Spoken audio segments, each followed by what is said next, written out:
Dios mío, yo te pido que tú nos guíes a través de la luz de las Escrituras, que tu palabra, Señor, quede grabada en nuestros corazones. Nos encomendamos a ti, Señor, y te pedimos que la palabra hoy expuesta en esta tarde sea una palabra que provenga de tu corazón. Dios mío, yo me escondo detrás de tu rostro, Señor, háblanos conforme a tu voluntad, conforme a nuestra necesidad, Señor. Dios mío, oro por cada personita que está aquí escuchando, Señor, a través de este medio. Gracias, Señor, por permitirles estar atentos, Señor, a tu palabra. Te pido, Señor, que toques cada corazón, que toques cada familia, que toques, Señor, a través de la luz de las Escrituras. Señor, nos encomendamos a ti sabiendo que tú estás en medio de nosotros. Te rogamos, Señor, que nos dirijas conforme a tu sabiduría en este estudio. En el nombre de Jesús oramos. Amén y amén. Muy bien. Estamos en la primera carta de Juan, capítulo 2. Y hoy vamos a ver unos 3 versículos, que serían los versículos del 15 al 17. Repito, primera de Juan, capítulo 2, y leemos los versos del 15 al 17. Y dice así: No améis al mundo ni las cosas que están en el mundo. Si alguno ama al mundo, el amor del Padre no está en él. Versículo 16. Porque todo lo que hay en el mundo, los deseos de la carne, los deseos de los ojos y la vanagloria de la vida no provienen del Padre, sino del mundo. Y el mundo pasa y sus deseos, pero el que hace la voluntad de Dios permanece para siempre. Amén. Muy bien. Estamos entonces en estos versos. Habíamos hablado que Juan estaba mencionando las características de un verdadero cristiano. Nos estaba hablando de cómo realmente un nacido de nuevo debe tener un estilo de vida diferente al estilo de vida de las personas que aún no han nacido de nuevo. Juan había hecho como un paréntesis y nos había dado unos consejos de ánimo, de aliento, y nos había dicho: les escribo a ustedes, hijos, les escribo a ustedes, padres, ¿verdad? Y nos daba unos consejos de aliento. Ahora vuelve a retomar el tema y nos dice: entonces veamos ahora una característica más del que realmente es cristiano, del que realmente ha nacido de nuevo. Y en el versículo 15 encontramos una palabra que dice: no améis al mundo. No améis al mundo. Ahora mi pregunta sería: ¿a qué se está refiriendo? Cuando dice no améis al mundo, ¿será que se está refiriendo a esta creación de Dios? ¿Será que Dios dice no amen a la creación? No amen a las montañas, a los animales, a las plantas, a los árboles, a los ríos. No, ¿verdad? ¿Realmente a qué se está refiriendo entonces? ¿Será que está diciendo no amen a las personas de este mundo? La palabra aquí en hebreo es cosmos, en griego es cosmos, con K. Esta palabra es traducida de diferente manera. La misma palabra la encontramos en Juan 3:16, cuando dice: de tal manera amó Dios al mundo que ha dado a su Hijo unigénito, para que todo aquel que en él crea no se pierda, mas tenga vida eterna. Pero aquí en Juan 3:16 esta palabra se está refiriendo a las personas como tal, ¿verdad? Pero aquí en primera de Juan no se está refiriendo a las personas, porque sería una contradicción que Dios nos diga no amen a la gente cuando Él ama a la gente y la amó de tal manera que entregó su vida. Entonces cuando dice aquí en primera de Juan no améis al mundo ni las cosas que están en el mundo, más bien se está refiriendo al sistema que opera en este mundo.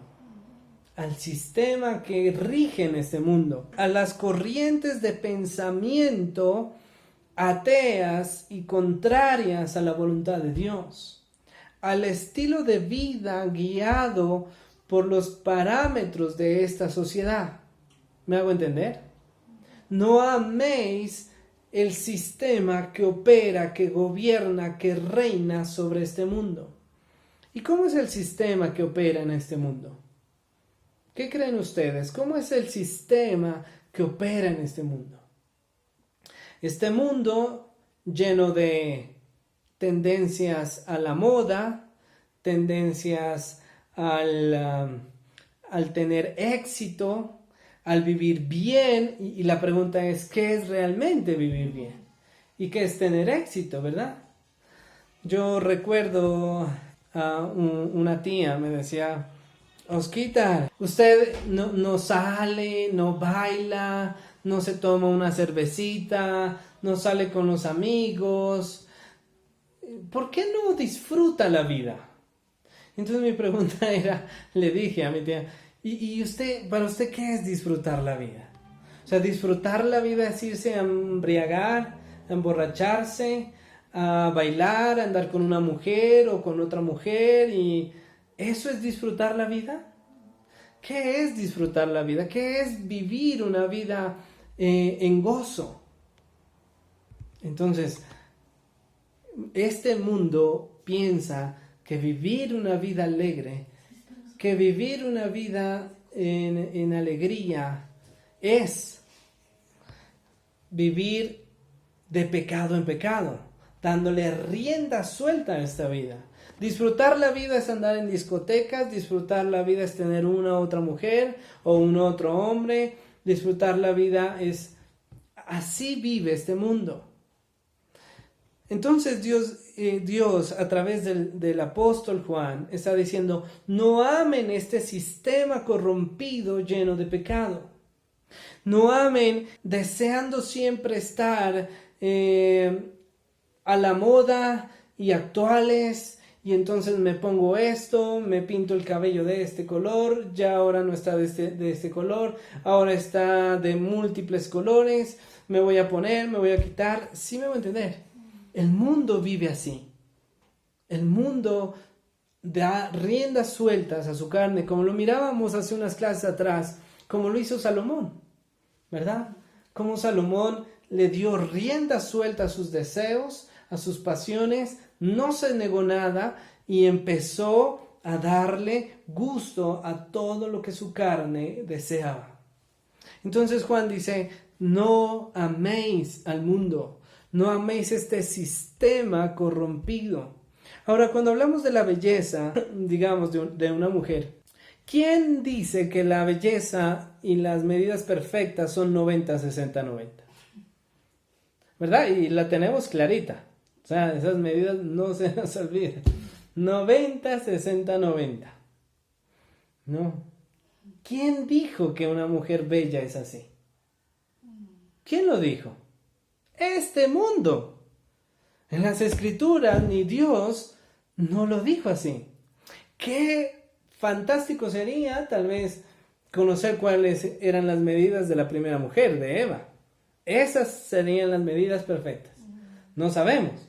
Tal vez no eran 60-90, tal vez eran 60-90-60. O algo así. No sé. ¿Sí? Pero como a nosotros se nos ha metido a la cabeza que las medidas perfectas de una mujer deben ser así, en forma de Coca-Cola, y entonces nos dicen así, que las medidas son estas, que el hombre tiene que ser así triangular en la espalda y tener músculos. Y ¿quién nos dice eso? El mundo, el sistema de este mundo, la manera de percibir la vida y las cosas de este mundo. Entonces, no nos dejemos engañar por este sistema. Dice, no améis al mundo ni las cosas que están en el mundo. Ahora, ¿cuáles son las cosas que están en el mundo? Las riquezas, las posesiones, la fama. Hay gente que vive aún por otras personas. fanáticos a un artista famoso, se tatúan en el cuerpo la imagen de ese personaje y viven por eso. Que no, que se va a presentar en tal lugar, allá estoy, que se van a presentar, allá estoy. Se desvelan por artistas, por personas. En la ciudad donde yo viví por un tiempo, donde estuve estudiando, que es en Manizales, yo pude experimentar lo que es son las barras bravas de un equipo de fútbol. Pues no tan cerca porque no estaba comprometido con ellos, pero como me gustaba mucho el fútbol, yo iba al estadio. Y alguna vez algunos amigos me contaron cómo es el estilo de vida de ellos. Es impresionante. Solo viven atrás de su equipo de fútbol. Si juegan en Barranquilla, van a Barranquilla. Si juegan en Bogotá, van a Bogotá. Si juegan en Pasto, bajan a Pasto. Si van a jugar a Quito, si van a jugar a Buenos Aires, Argentina. Recolectaban todo el dinero que podían para ir allá y estar con ellos. Cuando están en el partido de fútbol es una cosa de locos. Solo pasan saltando, gritando y alentando a su equipo. Es un estilo de vida.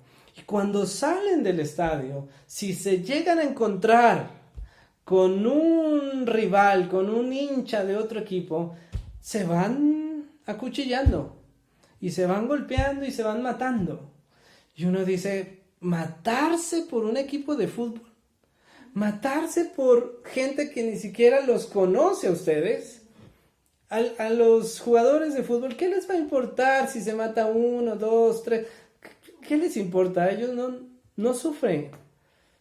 ¿Sí me hago entender? Pero en esta vida, con mentalidad tan pequeñita, nosotros nos tendemos a amar las cosas que hay en este mundo. Personas que viven por las riquezas, personas que viven por las posesiones, personas que viven por su fama, por su título, por su posición. Entonces Juan dice, no amen el mundo ni las cosas que están en el mundo. Y nosotros veíamos también hace unas 2 clases atrás más o menos, que un verdadero cristiano debería ser imitador de Cristo. ¿Verdad? ¿Usted se imagina si a Jesús le hubiera importado también las cosas de este mundo? Si Dios, el creador de todo lo que existe, si el Padre le hubiera importado las cosas materiales de este mundo, ¿dónde hubiera nacido Jesús? ¿Hubiera nacido en un pesebre? ¿Hubiera nacido en una pesebrera donde comen los animales? No.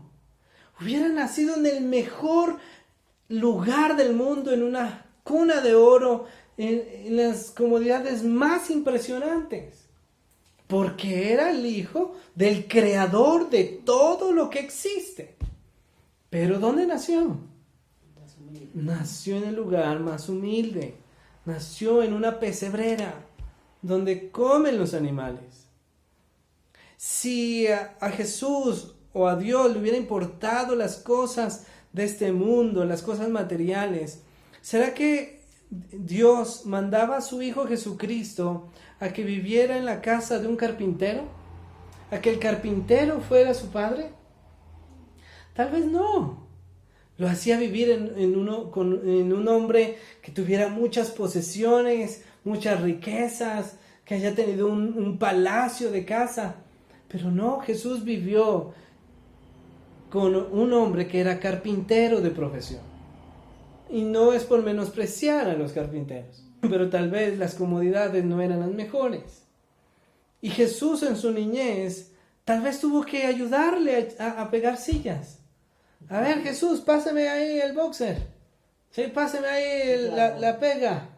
Pásame los clavos. Y estuvo ahí Jesús viviendo entre acerrín, entre madera, ¿verdad? No fue una vida de comodidad, de lujos, de privilegios, que tal vez el hijo del rey, del soberano, de quien creó todo esto, se merecía. No, vivió en un lugar humilde. Dentro de las ciudades de Israel, tal vez Jerusalén era la mejor. Jerusalén era la más nombrada, la capital, pero no nació en Jerusalén. Nació en Nazaret, o más bien, nació en Belén, pero su crianza y su niñez y toda su juventud la pasó en Nazaret. Entonces, el nazareno, ahí viene Jesús el nazareno. Cuando a Felipe le dijeron que venía Jesús de Nazaret, Felipe dijo, ¿de Nazaret? ¿Algo bueno puede salir de Nazaret? Nazaret era un lugar hecho a un lado donde lamentablemente la gente los menospreciaba. Los nazarenos vivían cerca del basurero de Israel, donde iban a botar la basura, donde los olores no eran los más agradables. Entonces a los nazarenos era como, bueno, ya están los nazarenos. ¿Sí? ¿Algo bueno puede salir de Nazaret? Ahí vivió Jesús. ¿Sí me hago entender?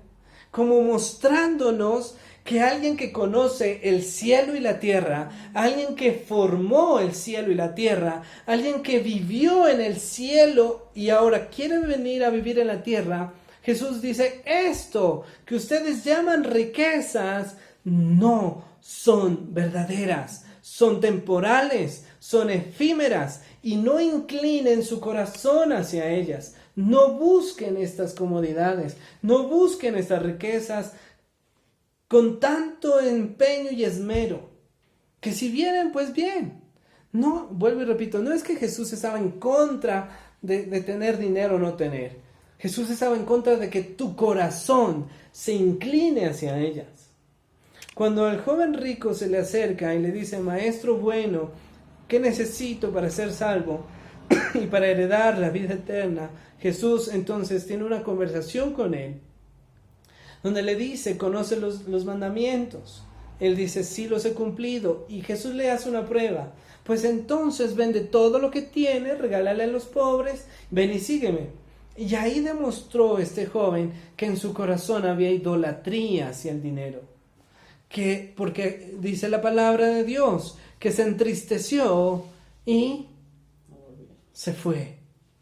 ¿Verdad? Y ahí viene una palabra muy clave donde Jesús dice, wow, qué difícil es para una persona, entonces con dinero entrar al reino de los cielos. Jesús dice, es más fácil que un camello entre por el ojo de una aguja, que un rico entre al reino de los cielos.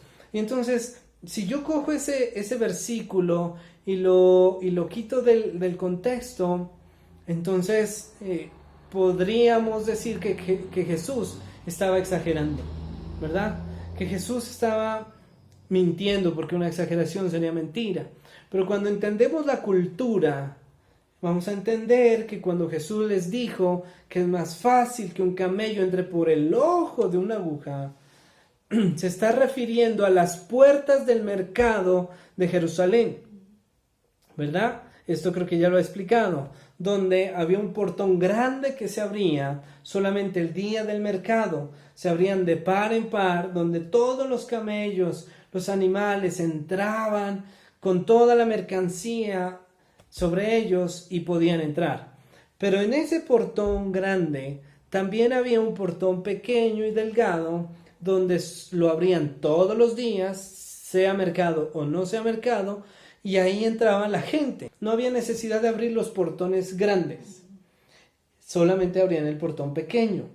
Y cuando entraba la gente por ese portón pequeño, a ese portón pequeño lo llamaban ojo de aguja. Entonces, cuando venía un camello y no era día de mercado y el portero no estaba del mercado de Jerusalén, ¿qué hacemos con el camello cargado? Y entonces decían, no, pues tocó meterlo por el ojo de una aguja, por el portón pequeño. Así que tenían que coger al camello, doblarle las patas, inclinarlo al pobre y a rastras lo metían y cuidado, vea, se me va a caer allá ese bulto. Porque el portón estaba diseñado de manera angosta, no para entrar la mercadería. Entonces no era una exageración, ¿verdad? Y Jesús lo más bonito de la Biblia es que después de ese capítulo sigue el capítulo donde está un hombre llamado Zaqueo, subido en un árbol, de profesión publicano, o sea que cobraban los impuestos, rico él, y Jesús le dice: Zaqueo, baja de ese árbol porque hoy iré a cenar contigo. Zaqueo, feliz, se va a su casa corriendo, ¿verdad? Y dice que cogió las cosas y empezó a regalarles, y el dinero que tenía les empezó a regalar a los pobres. Y cuando Jesús viene en la noche, entonces Zaqueo lo atiende, le da la bienvenida y le dice: mira, Señor, yo devolví todo lo que me he robado, y 4 veces lo que les he robado les devolví. Si a alguien le robé un denario, pues le di 4. Si a alguien le robé 10, le di 40. Les devolví 4 veces lo que les había robado. Jesús le dice a Zaqueo: hoy ha llegado la salvación a tu casa. No se trata de que una persona adinerada no puede ser un seguidor de Cristo. No se trata de que una persona con éxito en esta vida no pueda ser cristiano. Se trata de que una persona que ama más al dinero, que su corazón está inclinado a esas posiciones y posesiones en este mundo, no puede amar a Dios. Porque no se puede amar a 2 señores a la vez. ¿Sí me hago entender? Entonces, Juan está diciendo: no amen al mundo ni las cosas que están en el mundo. Porque todo lo que hay en el mundo, los deseos de la carne, dice. Los deseos de la carne. Les voy a leer cómo dice esta versión. Primera de Juan, capítulo 2, en la versión de la palabra de Dios para todos. Dice así, ¿no? Capítulo 2, versículo 15 y 16. Dice: no sigan amando al mundo ni a lo que hay en él. Si alguno ama al mundo es porque no tiene el amor del Padre.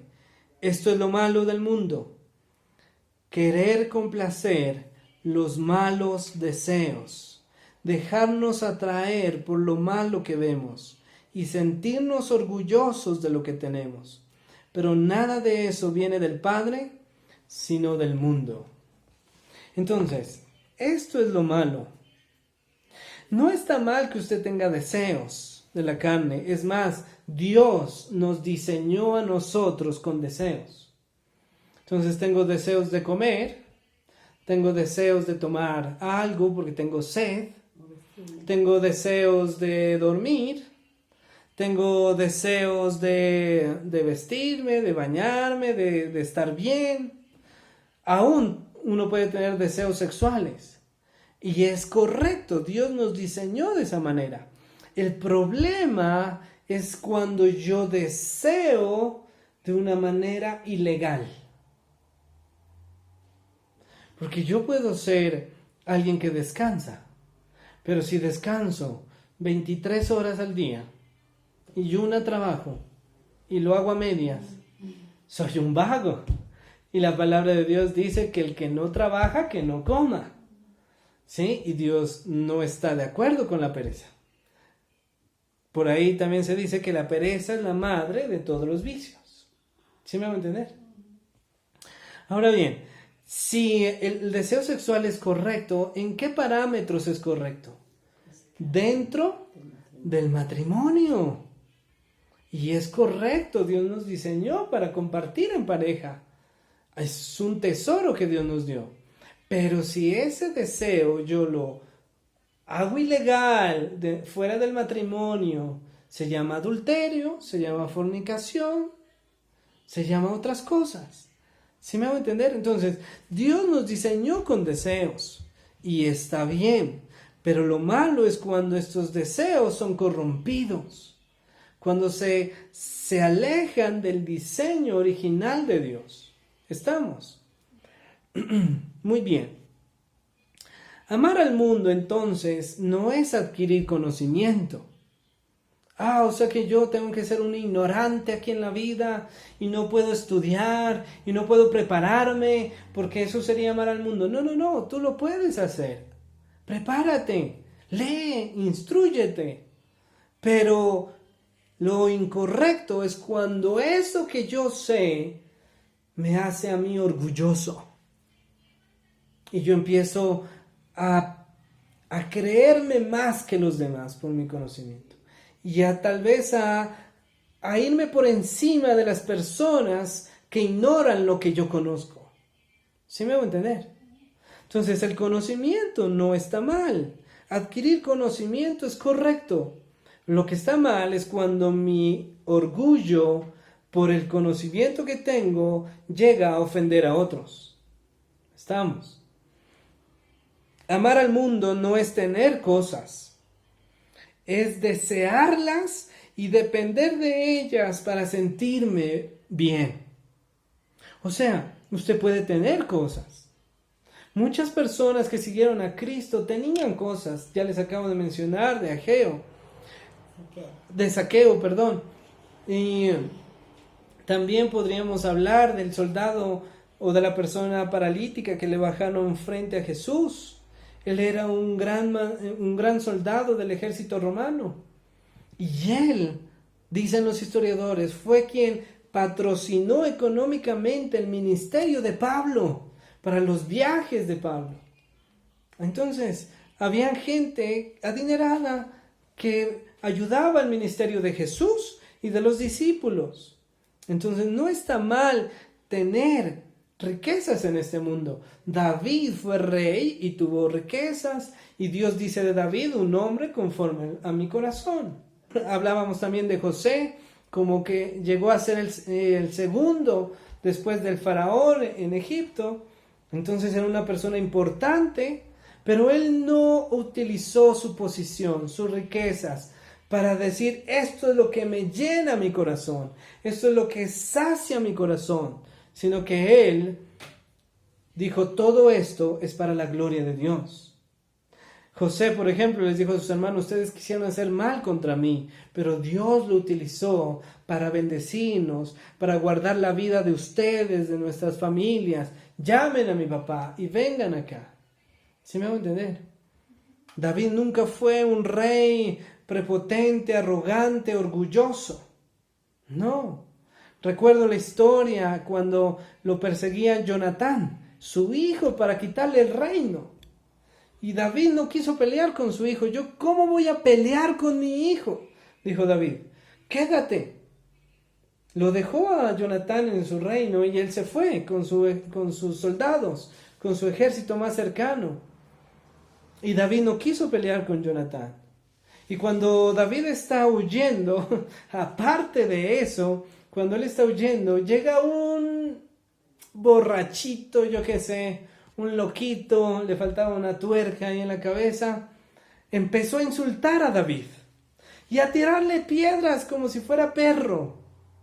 Y empezó a decirle a David, hey David, eso te mereces, que tu hijo te quite tu reino, porque tú le quitaste el reino a Saúl, paga, eso te mereces.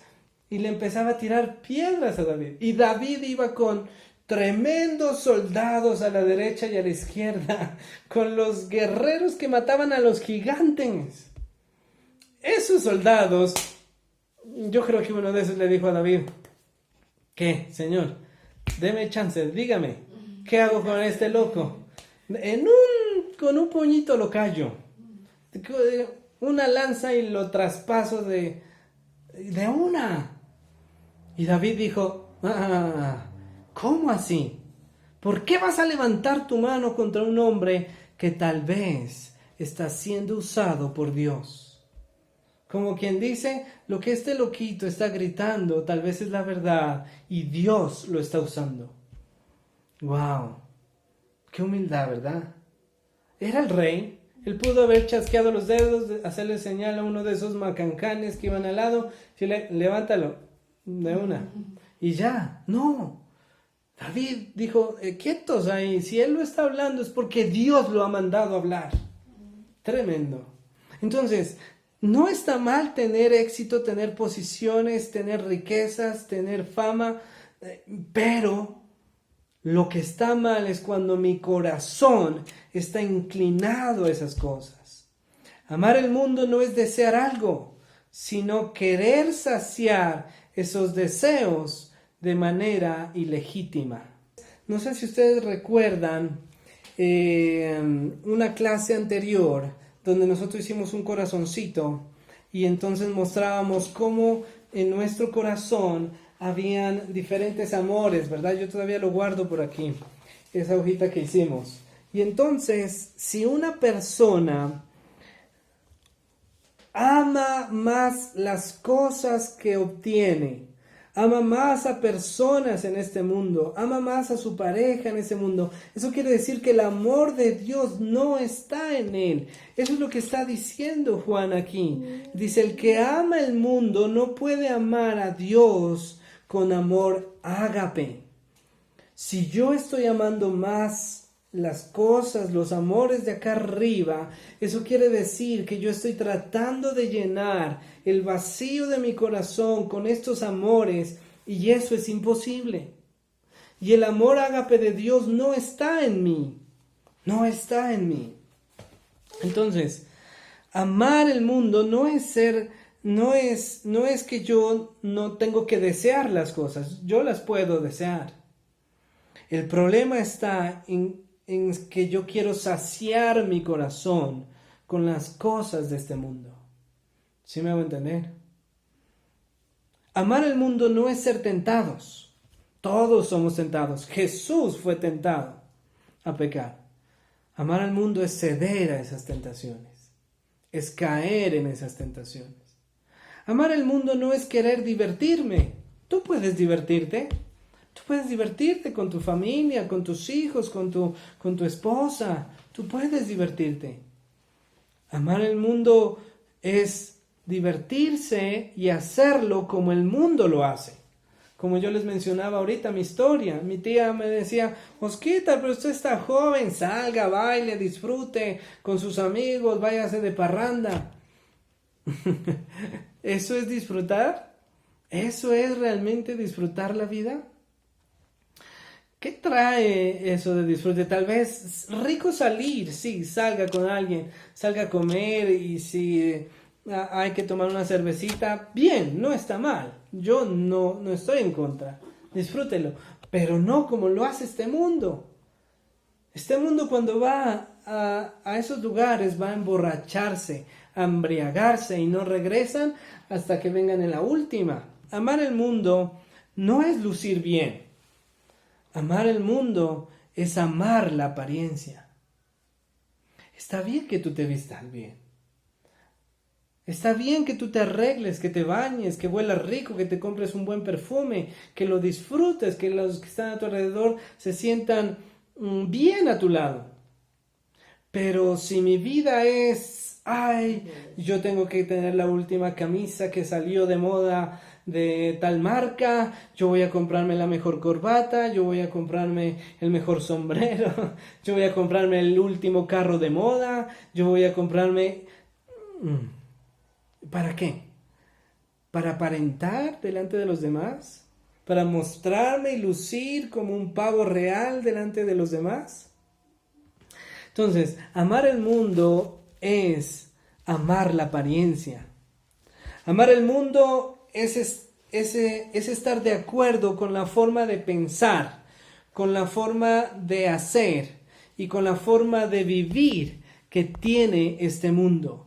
Imagínense que en este momento nosotros estamos buscando emprender. ¿Cómo arrancar buscando ideas? Hay un programa que se llama Cazando Tiburones a nivel mundial.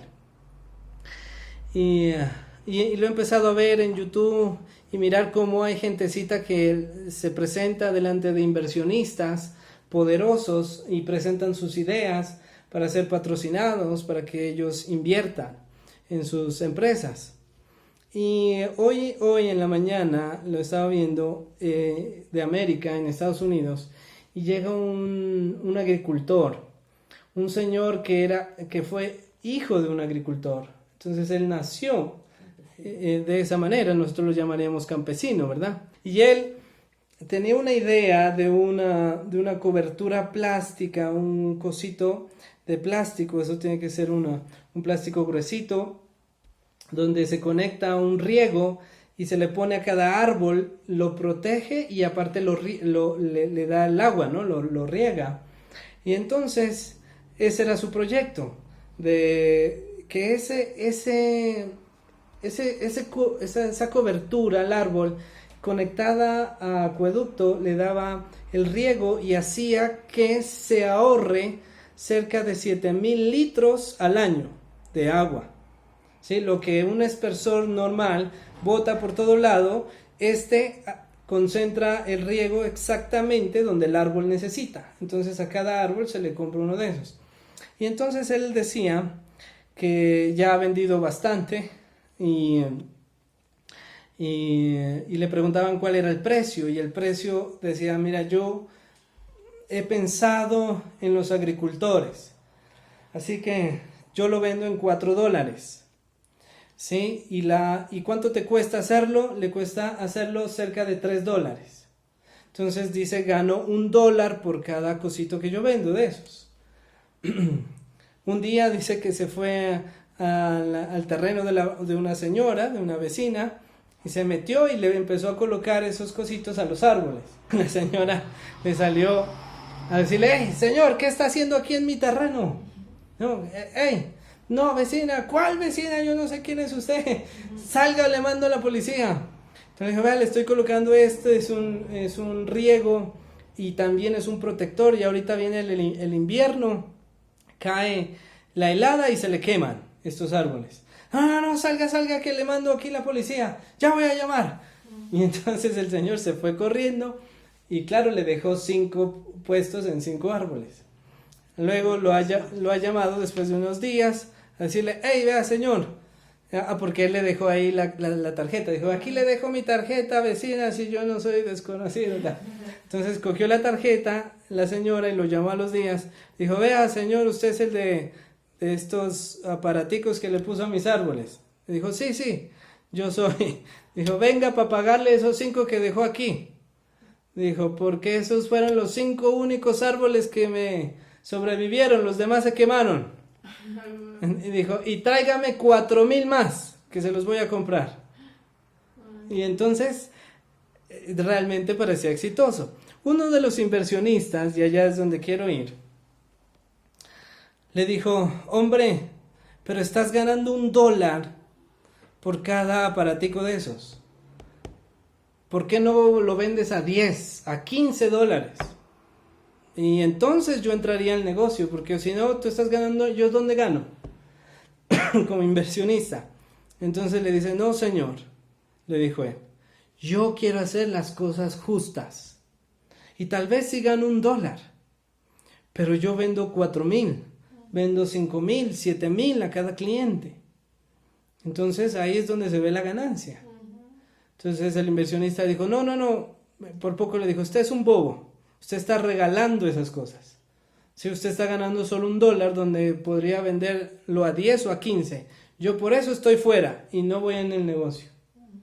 Otro inversionista le dijo: venga, entonces asociémonos y vendámoslo, pues tal vez no a 10 ni a 15, vendámoslo a 7. ¿Ya?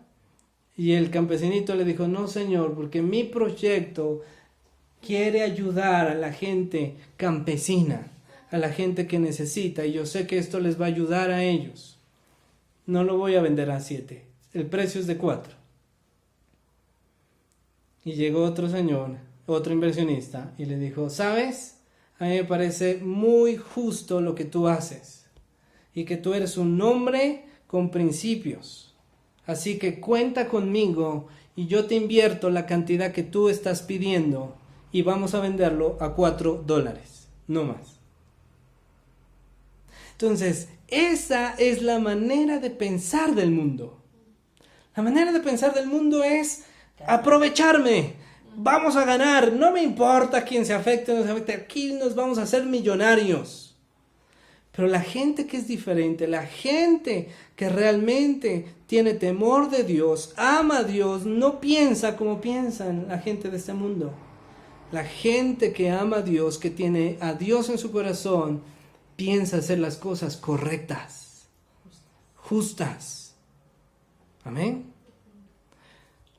Juan está diciendo entonces, amar al mundo es estar de acuerdo de las cosas injustas y de cómo viven la gente en este mundo.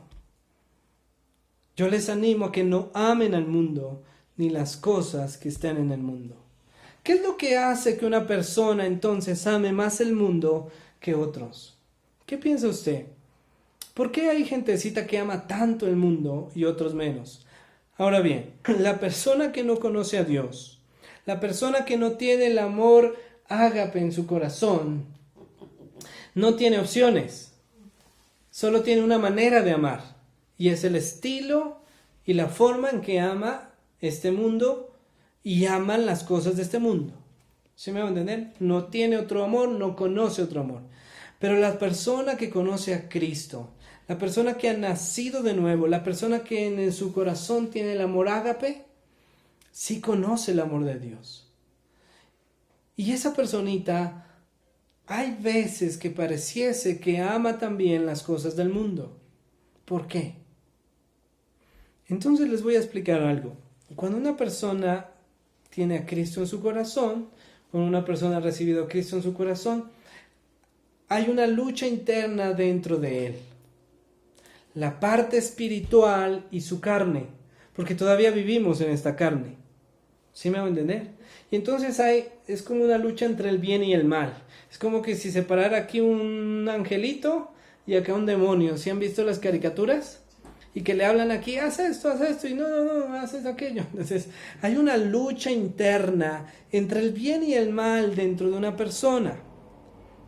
Ahora, ¿cuándo una persona ama más al mundo?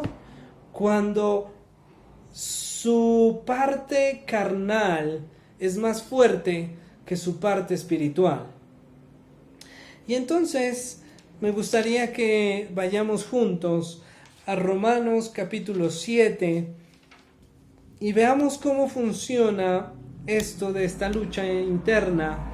Y Pablo lo menciona en la carta que él escribe a los romanos, capítulo 7. ¿Cuál? Romanos capítulo 7 y leemos desde el versículo 14, por favor. Y vamos a ver cómo hay una lucha entre lo espiritual y lo carnal. Vamos a ver primero en la carne cómo funciona. Pablo dice, versículo 14, porque sabemos que la ley es espiritual, mas yo soy carnal, vendido al pecado. Pablo dice, el mandamiento es bueno, la ley es buena, es dada por Dios, las escrituras, la palabra de Dios es correcta porque es la palabra de Dios, pero yo, lamentablemente, estoy vendido al pecado. Vivo en la carne. Yo soy carnal. Versículo 15.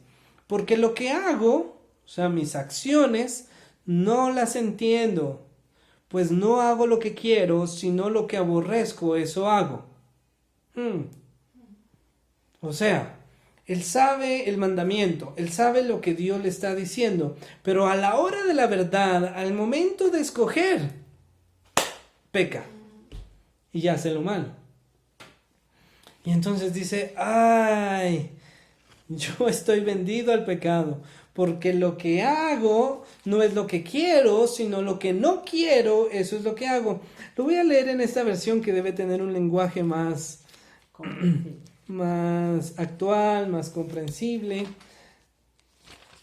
Les dije Romanos capítulo 7, versículo 14, 15, dice así acá, así que todos sabemos que la ley es espiritual, pero yo no soy espiritual porque el pecado tiene poder sobre mí.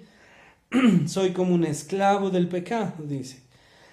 No sé qué está pasando conmigo. Lo que quisiera hacer no lo hago. Y resulto haciendo lo mal. Y resulto haciendo lo que odio. Como no me gusta hacer el mal que hago, eso significa que reconozco que la ley es buena. Pero en realidad no soy yo el que hace esas maldades, sino el pecado que vive en mí. Entonces, vuelvo y repito, es como una lucha interna entre el bien y el mal.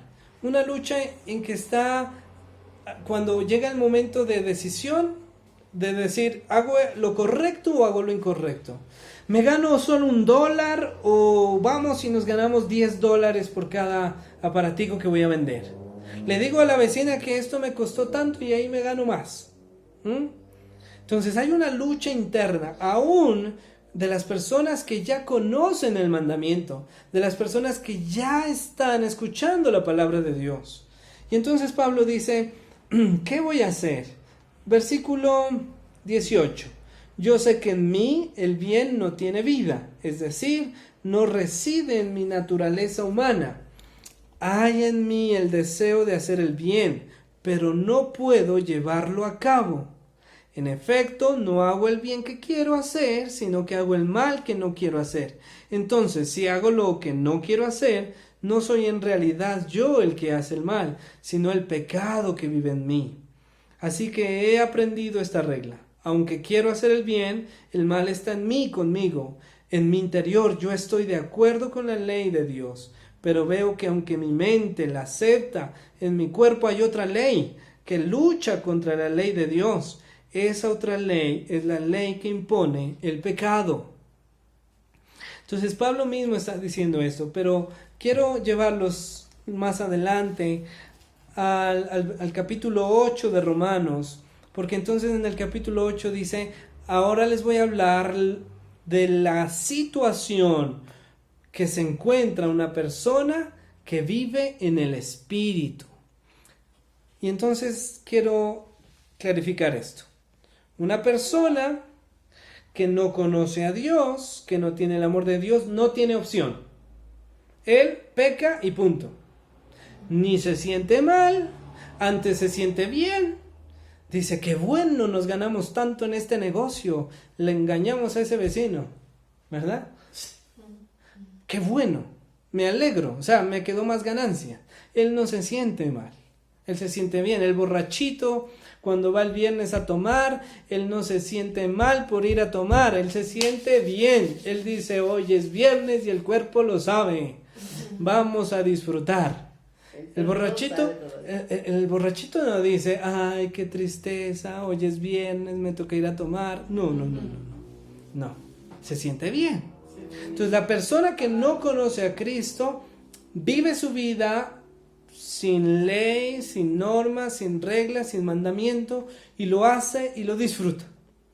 ¿Ya? Luego la persona que es cristiana, entonces encuentra dos cosas dentro de ella. Una que es el mandamiento de Dios y la vida espiritual y las cosas correctas que Dios le manda hacer, y otra la ley que está en su cuerpo. La ley que está en su cuerpo dice, hay que pecar. Dele riendas sueltas a su carne. Vamos a vivir la vida loca. Pero él conoce el mandamiento. Entonces se encuentra en una lucha interna entre querer hacer una cosa y hacer la otra. Pablo dice, pobre de mí, porque conozco el mandamiento, sé que el mandamiento es correcto, sé que la voluntad de Dios es correcta, pero en mi cuerpo, cuando yo decido hacer el mal, decido el pecado. Pero no lo hago yo, sino el mal que habita en mí. Entonces, vuelvo y repito, una lucha constante. Ahora, ¿cómo hacer para que gane lo espiritual y para que no gane la carne? ¿Por qué en la mayoría de los casos gana la carne? Según lo que leímos ahorita de Romanos 7. ¿Por qué gana la carne?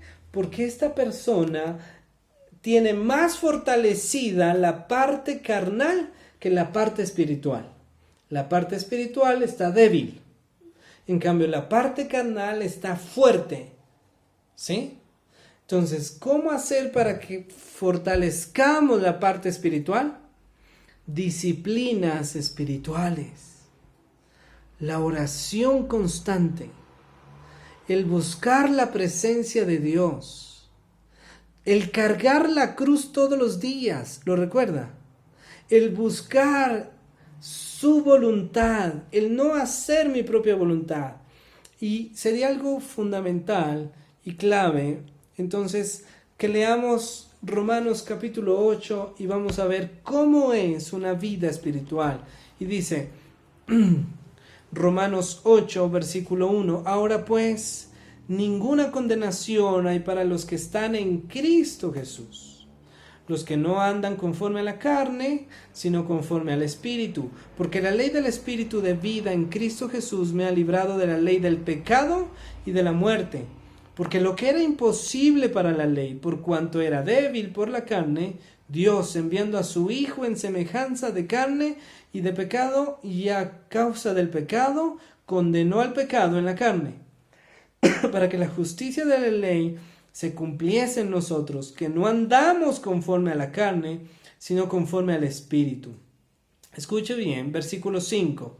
Porque los que son de la carne piensan en las cosas de la carne, pero los que son del Espíritu piensan en las cosas del Espíritu. Porque el ocuparse de la carne es muerte, pero el ocuparse del Espíritu es vida y paz. Romanos capítulo 12, nosotros habíamos leído en ocasiones atrás, y dice, por tanto, renovaos la manera de pensar, porque cuando cambiemos la manera de pensar, vamos a cambiar nuestra manera de vivir. Entonces, yo tengo que cambiar mi manera de pensar. ¿Y cómo cambio mi manera de pensar? A través del conocimiento de las Escrituras, a través del estudio conciso, serio, no manipulado de las Escrituras, como lo estamos analizando ahorita, primera de Juan. Arrancamos desde la introducción, quién lo escribe, por qué lo escribe, a quién lo escribe, y desde todos esos versículos hemos estado entendiendo el mensaje de Juan. Entonces, cuando yo estoy estudiando de manera seria, de manera concisa, de manera respetuosa la palabra de Dios, empiezo a colocarle a mi mente un conocimiento verdadero y nuevo. Y cuando yo vaya a elegir algo, cuando yo vaya a tomar una decisión, la palabra de Dios en mí, lo que yo tengo en mi mente, me va a llevar a escoger lo correcto. ¿Estamos? Pero si yo no conozco la voluntad de Dios, si yo no conozco la ley y el mandamiento, si yo no conozco a Dios mismo, yo voy a encontrarme que mis decisiones serán equivocadas. Dice el versículo 6 de Romanos 8, porque el ocuparse de la carne es muerte, pero el ocuparse del Espíritu es vida y paz. Por cuanto los designios de la carne son enemistad contra Dios. Repito esto, porque los designios de la carne, los deseos de la carne, las decisiones de la carne son enemistad contra Dios. Porque no se sujetan a la ley de Dios ni tampoco pueden. Y los que viven según la carne no pueden agradar a Dios. Mas vosotros no vivís según la carne, sino según el Espíritu, si es que el Espíritu de Dios mora en vosotros. Escúcheme esto. Y si alguno no tiene el Espíritu de Cristo en él, no es de Dios. Si yo no tengo al Espíritu de Dios en mi vida, yo no le pertenezco. Pero si Cristo está en vosotros, el cuerpo en verdad está muerto a causa del pecado, mas el Espíritu vive a causa de la justicia. Voy a terminar con esto. Pablo dice lo siguiente también en Primera de Corintios capítulo 9, versículo 24 dice, ¿no sabéis que los que corren en el estadio, esos atletas, todos a la verdad corren, pero uno solo se lleva el premio? Corred de tal manera que lo obtengáis, dice. Todo aquel que lucha, de todo se abstiene. Ellos a la verdad para recibir una corona corruptible, pero nosotros una incorruptible. Entonces Pablo está diciendo y está asemejando la vida del cristiano como una carrera constante, un ejercicio de competencia. Y él dice, mire, ¿ustedes han visto a los atletas profesionales? A los atletas de los Juegos Olímpicos o aquellos ciclistas. Si hay unos deportes que para mí, a mi manera de pensar, son muy respetables, es el ciclismo y también el atletismo El tenis, impresionante, los tenistas juegan 4 o 5 horas seguidas y nadie les ayuda, ¿verdad? Le dan. En el fútbol, si alguno se cansa, alguno se golpea, lo cambiamos y ponemos a otro fresco, ¿verdad? Pero en el ciclismo, en el tenis, en el atletismo, nadie les ayuda. Tienen que lucharla ellos mismos, ¿verdad? Y entonces ellos están dándole y dándole y dándole. Y para tener esa condición física, ellos cuidan qué es lo que se alimentan. Ellos cuidan su rutina diaria de ejercicio. Ellos cuidan aún las horas que descansan. Todo tiene que ser bien rigurosamente establecido y programado. Usted no puede ver a un ciclista o a un deportista de alto rendimiento allá comiendo papas fritas con aceite ahí y hamburguesas y llegando a las 3 de la mañana después de tomar unas cervezas. No. Si son deportistas serios, si son deportistas profesionales, se cuidan. Las horas que descansan, lo que se alimentan, su rutina diaria de ejercicio, sus vitaminas, todo, la manera de hidratarse, todo lo cuidan. Entonces Pablo dice, ¿han visto a estos atletas que a la verdad se preparan, se cuidan, se esmeran, se esfuerzan por una corona que es corruptible? O sea, ellos ganan un premio hoy y el día de mañana eso se oxida, eso se queda allá. ¿Quién los recuerda? Bueno, si fue supremamente excelente lo van a recordar, si no, no. Se quedó allá en el olvido. Mas vosotros, dice, versículo 26, así que yo, dice Pablo, de esta manera corro, no como a la aventura, de esta manera peleo, no como quien golpea el aire, sino que golpeo mi cuerpo, o sea, disciplino mi cuerpo, disciplino lo que veo, disciplino lo que pienso, disciplino lo que hago, disciplino mi manera de vivir. No sea, y lo pongo en servidumbre, dice, no sea que habiendo sido heraldo para otros yo mismo venga a ser eliminado. ¿Cómo así? No sea que yo, que les he predicado a ustedes y les he enseñado el evangelio y les he mostrado el camino, cuando venga el momento final yo quede eliminado. Entonces, por eso yo también me esmero, dice Pablo. Yo me guardo, yo me cuido, yo me disciplino, la manera de pensar, la manera de actuar. Así que Juan dice, el que ama al mundo no puede amar a Dios al mismo tiempo. Y si esto sucede es porque una persona no tiene, y esta es la palabra, dominio propio. ¿Cómo hacer para que la parte espiritual gane a la parte de mi carne? Cuando yo tengo dominio propio. Y ese es un atributo del fruto del Espíritu Santo. Gálatas capítulo 5, versículo 22. Amor, gozo, paz, paciencia, benignidad, bondad, fe, mansedumbre, templanza, dominio propio. Templanza es igual a dominio propio. Entonces, cuando yo tengo dominio propio, mi carne quiere saltar y darle riendas sueltas a mis deseos y el dominio propio lo amarra. Quieto. ¿A dónde vas? ¿Sí? Ya voy a tomar esa decisión y lo coge.